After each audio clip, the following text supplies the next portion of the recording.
Welcome to the Swisspreneur Show, a podcast about startup stories and hands-on learnings from experienced entrepreneurs. My name is Sylvan and I will be your host.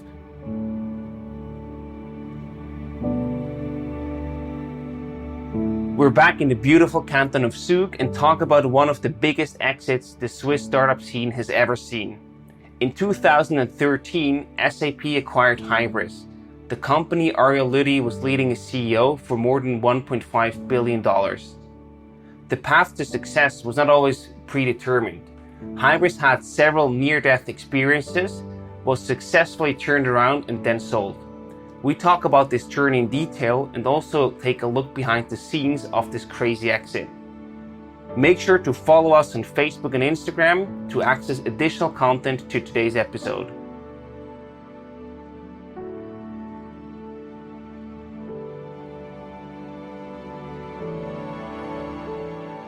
Before we get started with the episode, I would like to introduce you to SBB Startup.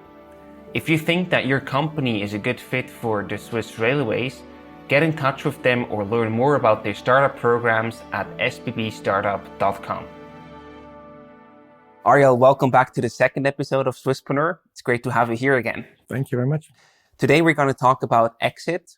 And the first question is, what mistakes do Swiss startups repeatedly make in terms of their exit from your perspective?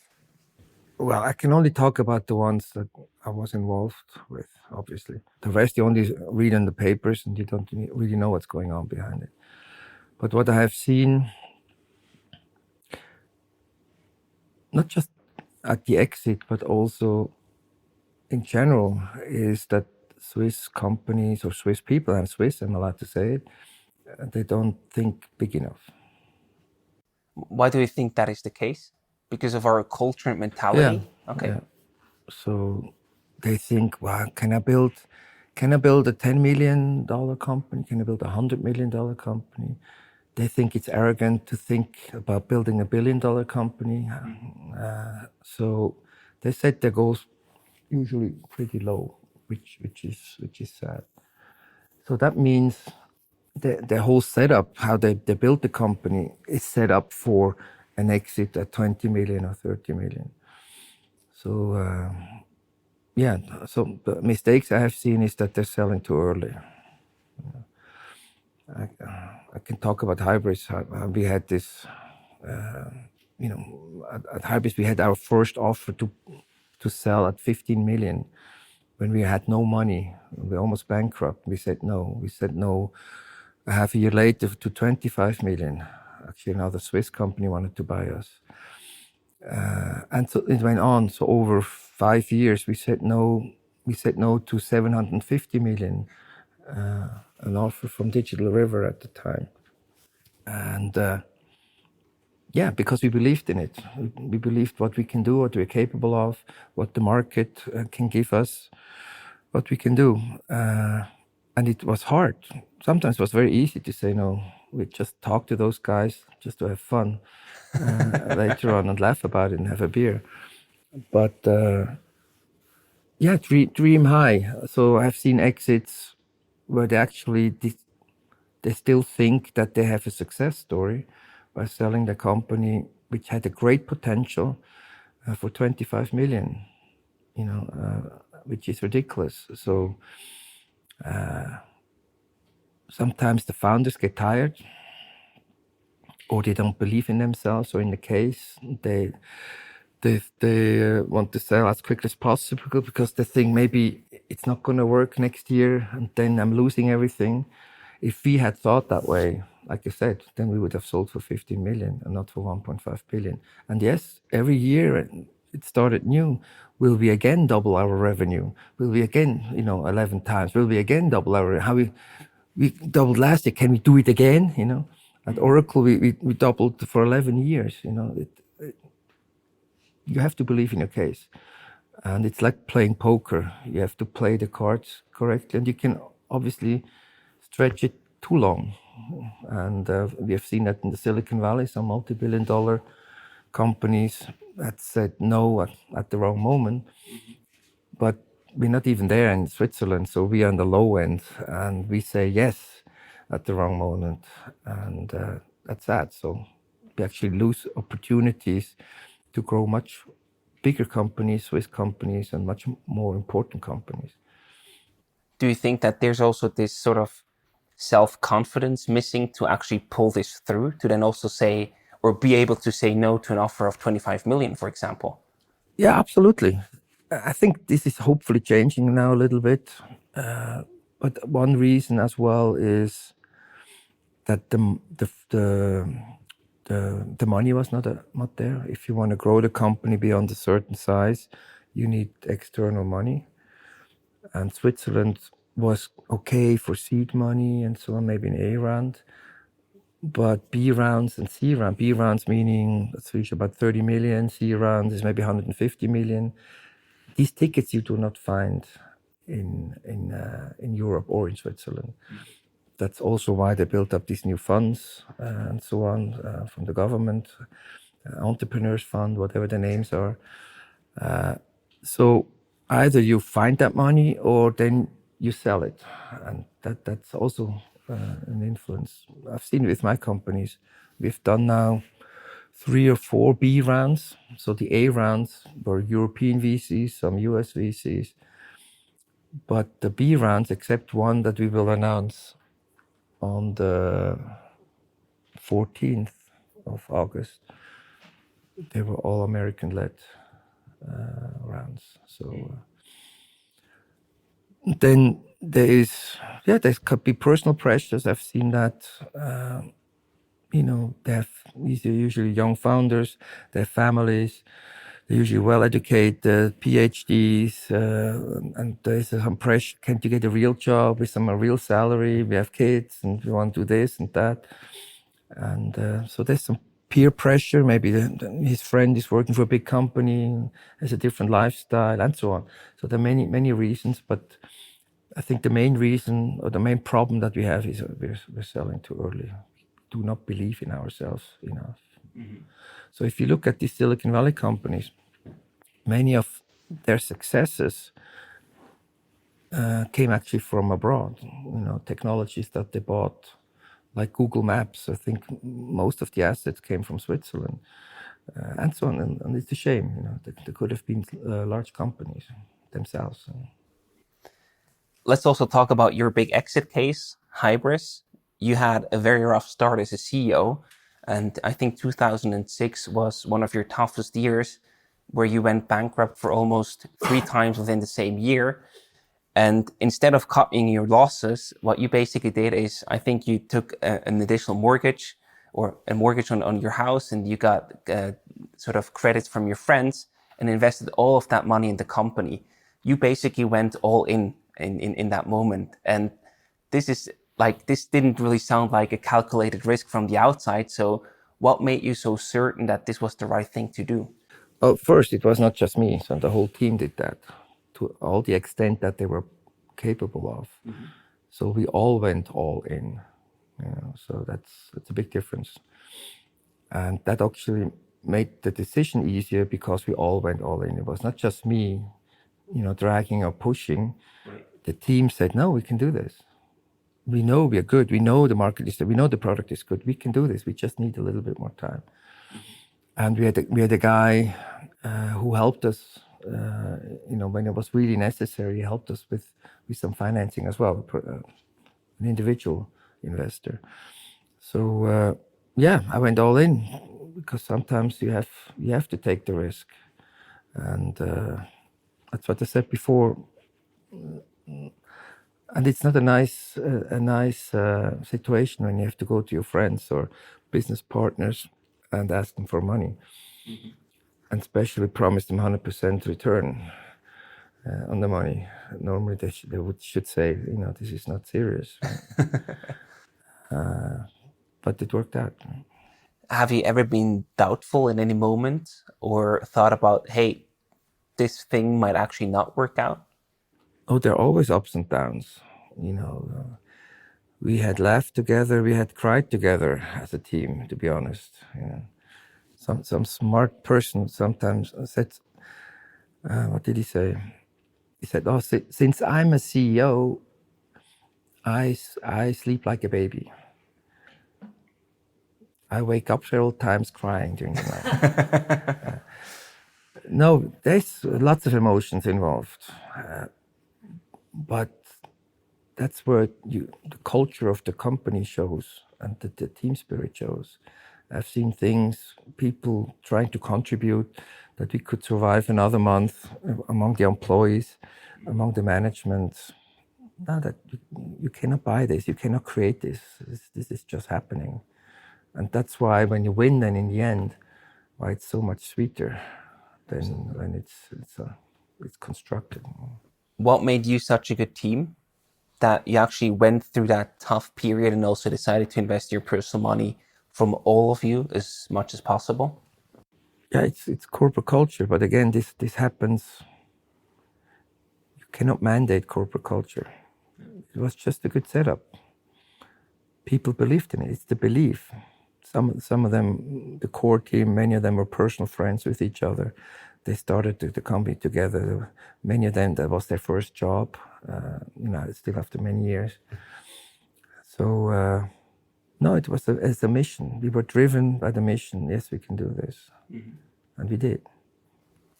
Yeah, very successfully. Then also the pressure that you talked about.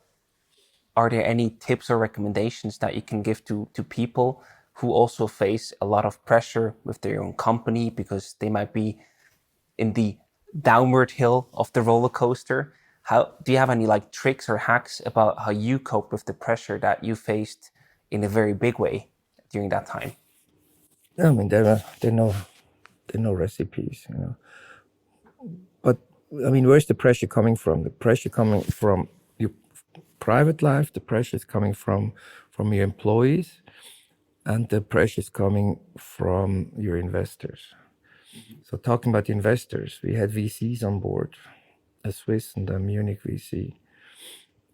Actually, one brought me or introduced me to Hybris. And you have to believe in what you're doing. If we had followed the advice, almost order of the VCs, we would have been out of business or a very small company right now. No risk, don't go in international, first this and that and whatever. So all these guys who call themselves now unicorn hunters, if I'd listened to these people, we wouldn't be sitting here. I would be in a small rental apartment somewhere. Well, you wouldn't even talk to me. I had nothing to talk about. So you have to push back to that. We managed, we had an event that allowed us to do a capital cut, a down round, and squeeze more or less the VCs out, and then be again in charge of our own destiny. So that really helped. Then on the employee side, the main thing is what we did. This was part of the corporate culture. We were absolutely truthful to our employees where we stand. So you had a very transparent communication. Yeah, I mean, I see from my portfolio, some other people. Yeah, can we say that to our employees? But how would they take it? We told them exactly how it is. I mean, made it a bit simpler maybe, everything. But we're running out of money then. That is the pipeline of the deals. If these deals come, that means this. So we were very upfront with them. So when we said, look, guys, we cannot pay your salary, or can you do a salary cut for 20 or 30% and we pay you back when we have the money, or when we had to take action, even when we had to maybe let go a couple of people, they understood. But we also celebrated the victories, and we had them big victories. And the parties we had, they're legendary. So it has to go both ways, right? It was really this up and down roller coaster ride. Yeah, it was day by day. We fight it for every customer on the sales side as it would be life and death. Mm-hmm. And then you successfully managed the turnaround. And I would also like to talk about the critical steps that you had to take in order to successfully manage that. One case that you had to also face was an internal fraud case, where you had a sales guy, I think, that was sort of reporting deals that were actually not closed and forge their signatures of the clients. Can you talk us about this and also what that meant for the company in terms of revenue that you were basically calculating with? Yeah, he was actually, probably still is, the nicest guy you can think of. They always are. Okay, I've met two people like that.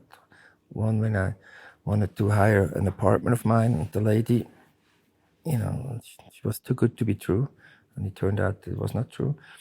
Or this guy, he was friend with everybody, and but he had a double life. We later found out also in personal life there were multiple threats going on, and really crazy. So the founders even told me that this something is weird. I tried to talk to the guy, let me know, it doesn't matter, we can fix these things. And that's not part of his game. And it was clear the way he played it, he could not have a good end, because especially with deals, either the money comes in or not. So that's a lie he cannot, push forward very long. So I put more and more pressure on him, and then it came out that's what he did. Hindsight, it was probably the best thing that happened to Hybris, because we did the down round then because of that, which we squeezed out the VCs. We had somebody giving us money so we could buy additional shares when we did the capital increase after the down round, which increased our percentages later on. So we made more money later on. And so it brought us together even more as a team because of this. So it was a real shake-up. So looking back, it was actually a good thing. But it was a terrible thing. And I've never seen it in my professional life that way, because he brought other people into problems as well on the customer side. So yeah, he was a schemer, and we had to let him go. Obviously, yeah. And what basically happened is, with the closed deals, you were also expecting revenue that was actually not coming in, right? Yeah, there were several million, not several, but maybe 1 or 2 million, but that was a lot of money for us with no money in the bank. And there was always an excuse and another story why this, and it went on and on. And yeah, then it came out. And you also faced a challenge from a technical perspective that you also successfully managed. You did a re-platforming 3 times, which is completely uncommon, because usually you do that once, maybe twice if you're high, right? Can you also walk us through how you successfully managed this and why it was important to do the re-platforming? Yeah, that's actually a big part of our success. So we re-platformed 3 times. They started way before my time, the product based on Microsoft technology. It was more like a consumer product, like e-pages, like Wiz. So you build your own shop quickly, point and click. But this business went away very quickly. So then just before I joined, they re-platformed on enterprise Java Beans, which was top-notch, leading-edge technology at those years, for refocusing on B2B. So they needed more capabilities. And they managed, again, it was before my time, they managed to sell it to about 30 customers. And then they realized this stuff is too clunky. You cannot change things quick enough. So they actually then, built a new platform. That's the time when I joined. I actually pushed for this as well, which was much more agile, easy to implement, easy to change, easy to maintain. And normally, and that was the biggest advantage compared to IBM or Oracle or Microsoft, they all had e-commerce solutions already. So nobody waited for Hybris, this few guys from Munich, But we had a technology advantage because an IBM with maybe hundreds or thousands of customers, they could not change their architecture or re-platform. They would have to move away thousands of customers. They actually were stuck in that EJB thingy. That's our second generation, which you realize you cannot change anything. It's really hard. So we just skipped this. We only had 30 or 40 customers. So That was way easier to skip. much easier, right? And all the other ATG, which is actually the company that got Broadvision out of business, remember? That's the company with that press release, American Airlines, as I talked in the last thing. They were on this old platform. By the way, in the end, we put ATG out of business. So that was my revenge in the very end. So they had to sell their business to Oracle because we killed their business as well. Was this also a driver or motivator for you, or was this more a side product? Because I never thought we were going to be that big and that important, to be honest. So we had our enemy, we picked our enemy based on our size. So we had local enemies, these were the ones we fight. And then we had a national enemy, like Intershop in Germany. And then our enemies became bigger.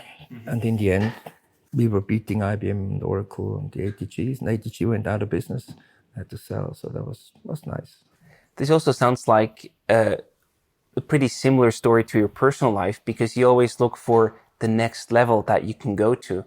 You basically master level 1, for example, and then you get intellectually bored or you don't see any progress making. And then you switch to level 2, then you see how far you can go there. And once you outgrow it again, you go to the next level.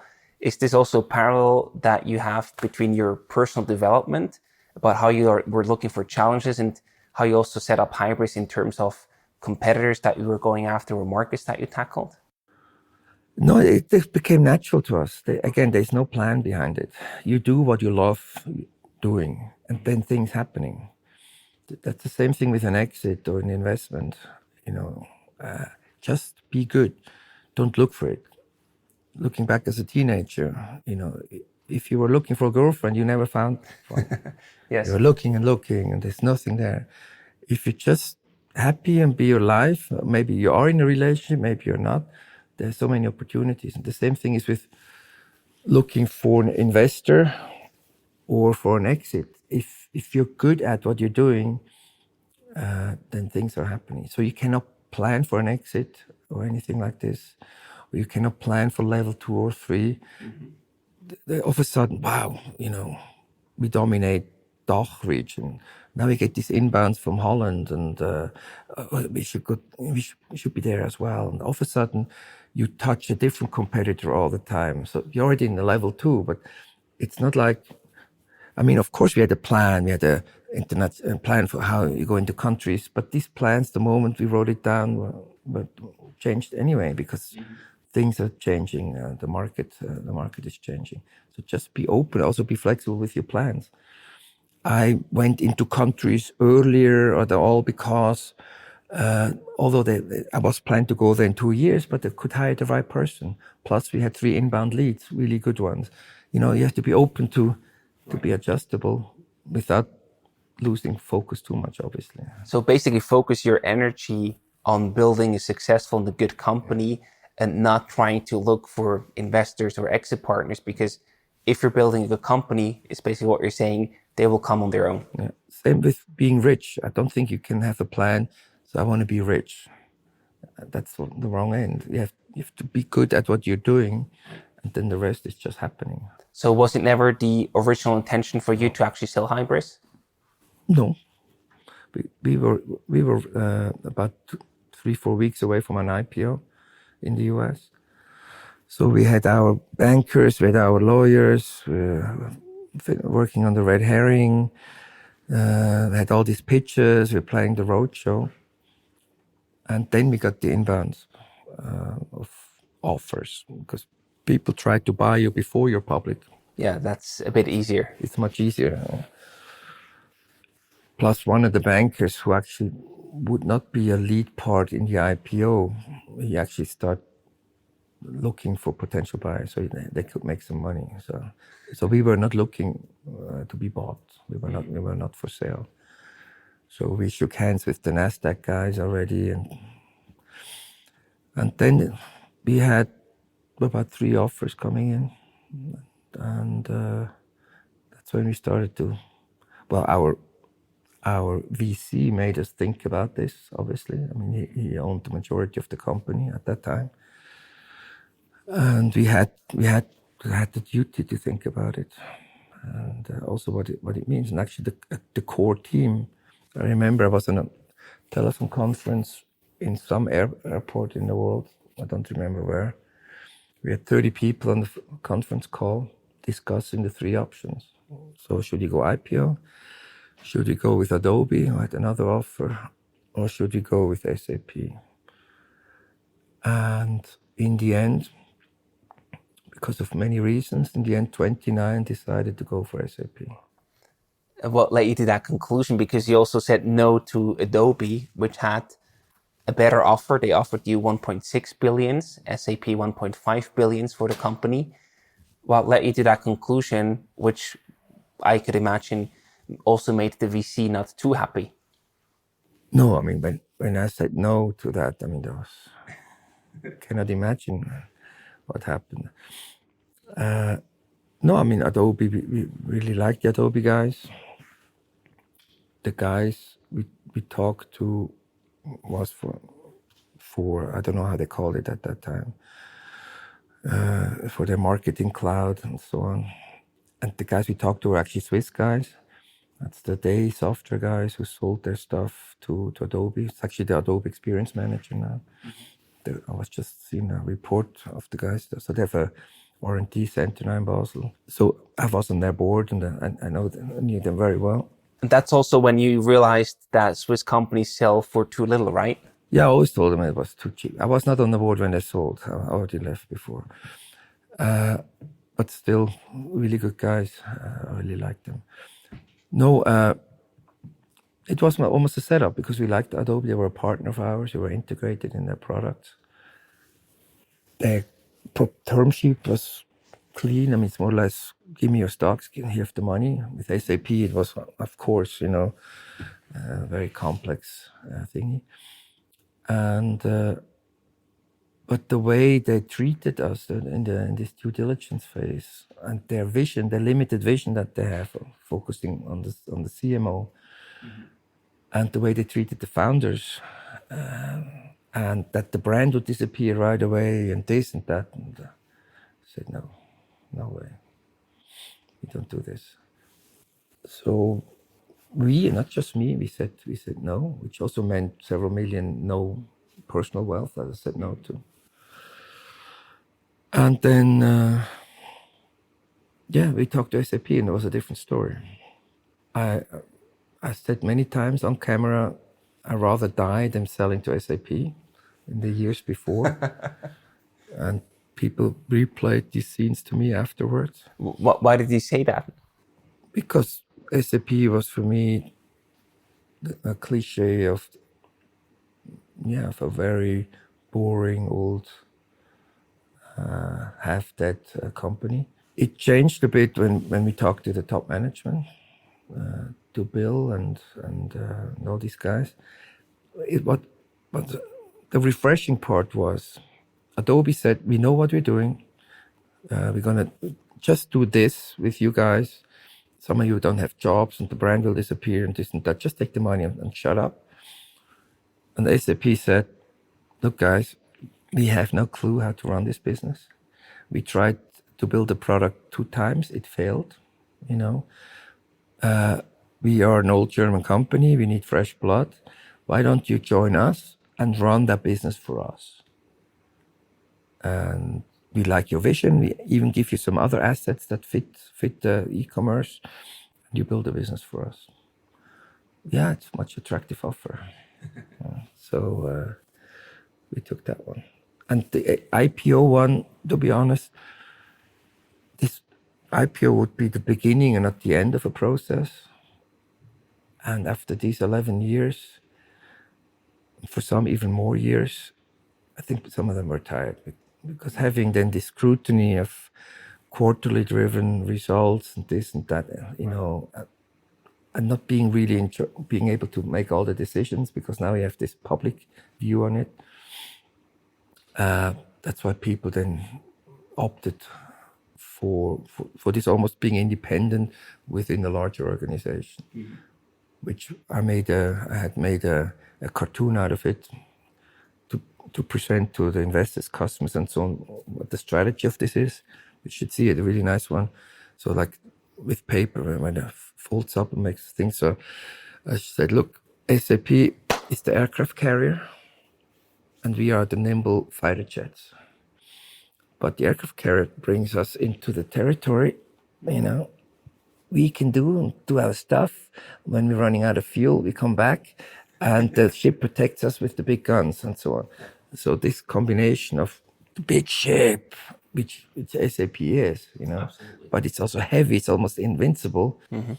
And with us, that we're able still to do our stuff, contribute to the whole thing. That resonated well with the people. And the domain is still active today. It's just called SAP Hybris, right? So I think that is also a big sign of success and successful integration. We had, I think last year only, they changed the color of it. Before it was still the Hybris blue. So it's now the SAP yellow. But so it's many years that we could stay quite independent. And plus they gave us additional business to manage as well. Did the SAP offer come in at around the same time as the Adobe offer? Because saying no to 1.6 billion needs a lot of guts to actually pull that through, right? Yeah, it was the same time. But when we said no to Adobe, SAP had pulled back their offer. So at that moment, there was no offer on the table. Whoa. How did that feel? Well, I said, worst case, we do IPO, right? Which is also a pretty good option, considering. I still tended towards IPO because I've never done it myself, but that's not a reason to do it. But then we got SAP back on the table. Okay. How did you manage to get that done? It wasn't me, it was the VC. Okay. We just showed them what we can do alone, standalone, and the potential and synergies with them as well. Right. And did you as a team have any number in your head where you said, hey, this is actually what we think the whole thing is worth? Yeah, of course, we had numbers from the IPO. The IPO, some said we could make 2.5 billion, but that doesn't mean we get the money. So that takes 2-3 years until you get money out, and many things can happen. And you also have expensive investment bankers. Yeah, exactly. So, but that it would be over 1 billion, this was clear to everybody. Okay. We had an offer of 750 million. We did a pre-IPO investment with, I forgot the name, to establish a pre-IPO valuation, which was even higher. So close to 1 billion. So it was clear what the range would be. But upside-wise, it was always something possible. Right. Can you also walk us through how the communication and actually the first touch happened? You mentioned your VC played an important role. How did then the communication, also actually the whole process of selling your company go through from first contact until you had the transaction in your bank account? The thing is that these things happen very quickly. So SAP is doing transactions within 2-3 weeks. Wow, that's super fast. Even $1 billion transactions. So it's fast. It's really fast. So we sold 1st of August. I would have to check my agenda when you were doing this, but maybe a month. Okay. And who initiated the first contact? Was that done through your VC or did SAP contact you? No, how did that happen? We wanted to go IPO, right? Right. And we selected our investment banks, Morgan Stanley, JP Morgan, all the best of the best. They were all keen because they get lots of fees, right? One bank we did not, or we actually pushed out because they didn't add any value. So this bank then actually talked to them and brought this because they wanted actually to derail the IPO so that they can make some money with the sale of the company. Then actually it worked out for them. And then how did the process look like? I assume they did any due diligence or something like that. It's almost nothing. It's really surprising what little goes on before they put 1.5 billion on the table. That sounds mind-blowing to a person that hasn't seen that from the inside. Yeah, no, it's really. It's of course these companies, they make so many acquisitions, they have a team just doing this. Right?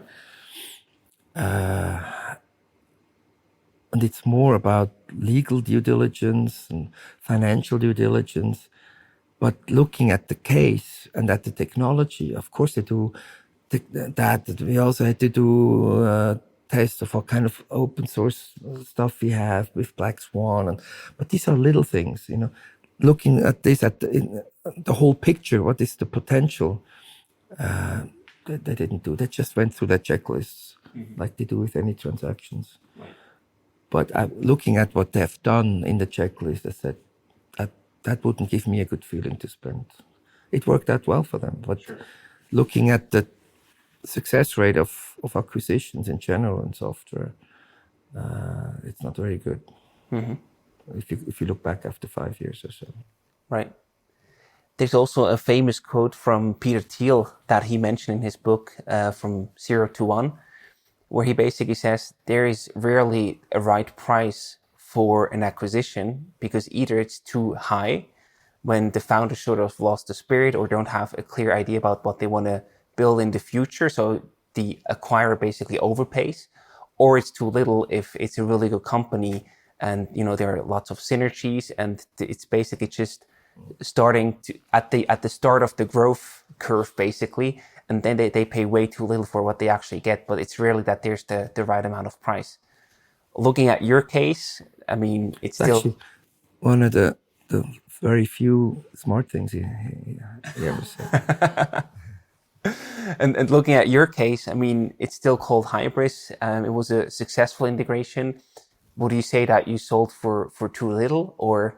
No, I think it's about the right price, I would say. I think we did the timing quite well. Mm-hmm. And how did he actually also, I just wonder, how did he come up with the idea that now, of course you were pursuing the IPO, but how did he then come up that now is the right time to actually also sell the company, that your company is also ready to be sold? Was it more like because there was a demand for it, or how did you approach this? You know, we knew that if you go on the IPO road, things could happen before the IPO. That's just how it's done. Right. That there will be different options on the table. And when you have the options on the table, you look at the original plan and you look at the options. And then you have to reassess. And that's what we did. And some people then push through it, the IPO, just because the guy wants to ring the bells. This is also an ego-driven thing, right? I probably could have pushed it. Yeah, probably. Or you do the right thing for the team and for the company. These people, many of them have really good and successful careers at SAP still now. They're happy. And our first number one employee, Katrin Günther, a computer science student, she was our first employee. At the interview, they told her, "Oh, we can go in the office." I know, let's go in the cafe, because they're painting the walls, but they have no office. It was the founder's bedroom, right? So she runs, thousands and thousands of consultants doing Hybris projects. So many of our core team came early, but also later, lead very good careers. So finding a good home for Hybris was incredibly big on our mind. The responsibility for all these people, and also that they get enough out of it. So maybe I mentioned it before. We actually, our exit bonus, the CEO, myself, 26 million, we actually gave to our employees, which would have been our money. That was the bonus that we were able to sell the company at that price. That was in our employment contract. I said, no, we give it to. So there was not even, we didn't even have to think about it. It was clear we were going to do this. So I learned also a lot from the CEO, the original founder, one of the founders, about corporate culture. And he was also, because he was there a long time, the emotional core of the company. I was the leader, and he was the emotional center for the company. And this culture seemed to be an incredibly important part for also the hard times that you faced with the company. Yeah, we wouldn't have made it otherwise.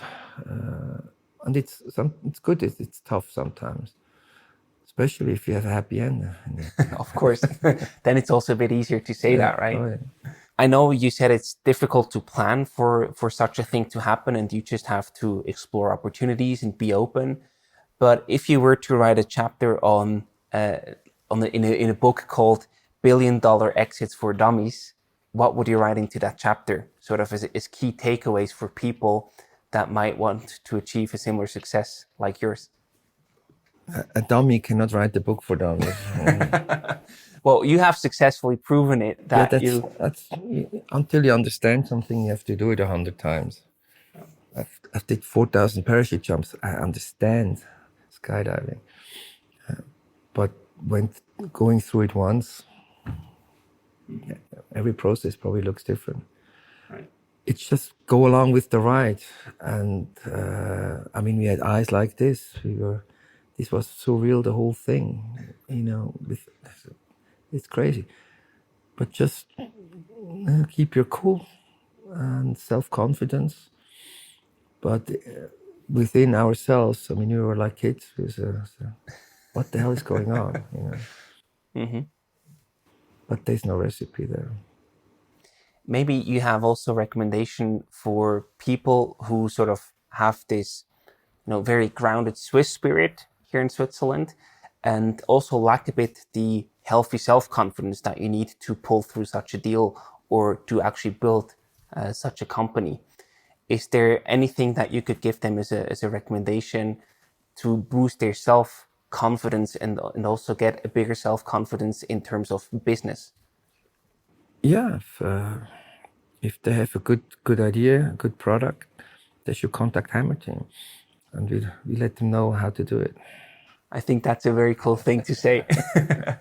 Before we end the episode, I prepared some rapid fire questions for you, meaning I give you 2 or 3 choices that you can make, and then you can basically just explain your choice in 1 or 2 sentences. Okay. Are you ready? Sure. United States, Europe, or China? Europe. Why?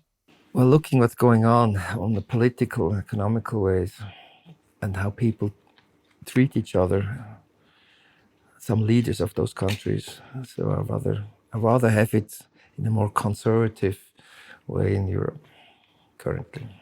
University degree or early entrepreneur? University degree. Why is that? I think the times are over. Let's see, the society is much more prejudiced. How do I say that? About formal CVs and backgrounds. Mm-hmm. I catch myself sometimes when I look at CVs of people to even give you a chance if you don't have this background. Right. Correcting myself, I was just Friday, I have a new investment, and most of those guys, there are 15 guys, most of them are from St. Petersburg. It's a company here in Zug, and 6 of them don't have a college degree, but they're outstanding developers. But yeah, finish that degree, I think it's worth it. It's also always still a little chip in my shoulder that I always have to explain. But I studied physics, but I stopped. So yeah, do it. Listen to your mom. Get it done. Yes. Idea or team? No, cannot separate that. It's both. Yeah. Motivation or discipline? Motivation. Why? Without that, discipline doesn't help. Passion or market potential? Market potential. And why? Oh, I've seen companies, I even have invested in a couple of them, where there is an abundance of passion. But like I said, it has to fit in the rest. It can probably still be successful if there's market potential and a little bit less passion, but you can have as much passion as you want. If there's nobody there who wants to buy it, you are alone with your passion. Risk or safety? Well, that's clear. I thought so. Bootstrapping or VC money? Bootstrapping, that's also clear. Why? I always say to people, first, can you not stretch it without my money, even though I'm not a VC? No, as soon as you have a VC in there, you're hooked. You've been there. And you cannot get rid of them, very rarely. So families, take angel investors, investment clubs, whatever. But they're gonna screw, and they move more and more downstream. They start investing earlier and earlier because they realize it. But they're gonna screw you. So you have to reach certain milestones in revenues, so that you get a certain valuation. Then bring them in, and then they can actually help. They can discipline you in reporting and so on. But I always tell them, wait as long as possible. What would be a good stage before you actually get investors on board? Oh, so the milestones are 1, 2, or 5 million, depending which one you can reach quickly. The higher, the better. Yeah. Okay. It depends how much time you will need to get there. So, if you need 5 years to get to 5 million, then it's probably not a good solution. Right. But it only takes you 1.5, 2 years to get to 5 million from zero. Then it might be an option. Mm-hmm. And the last one to choose from is crypto or traditional stocks? Stocks, you mean investments in Exactly. companies? For my lifestyle, for the safe investments, it's definitely traditional ones. Mm-hmm. I don't believe in crypto that much. I believe in blockchain as a technology. Crypto, there's a lot of hot air out there. And I still need to see the real use cases working. But with blockchain and some crypto aspects, I have one company with a payment token, I think, in the loyalty space. But I would put my money in safer nests. Makes sense. Yeah. Thank you so much for taking the time, Ariel. It was a real pleasure to talk to you today. Is there anything that you would like to add to today's episode that we have not talked about yet? Oh, lots and lots, but not now. Thank you very much. So we will come back then. Oh, thanks. Thank you so much, and all the best for your future and the, I think, interesting investments that you'll communicate very soon. We are curious to hear more about that. All the best. Thank you. Thank you. Bye-bye.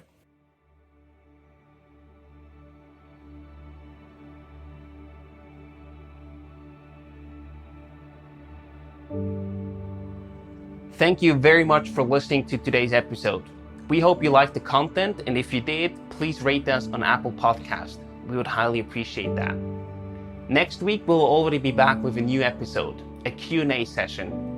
Check out our social media channels for handing in your questions to the topic that we will discuss next week and get them answered by top experts out of our network. If you have a burning question, that's the time to ask it and get it answered from professionals. So we hope to see you again next week for an all-new Swisspreneur episode.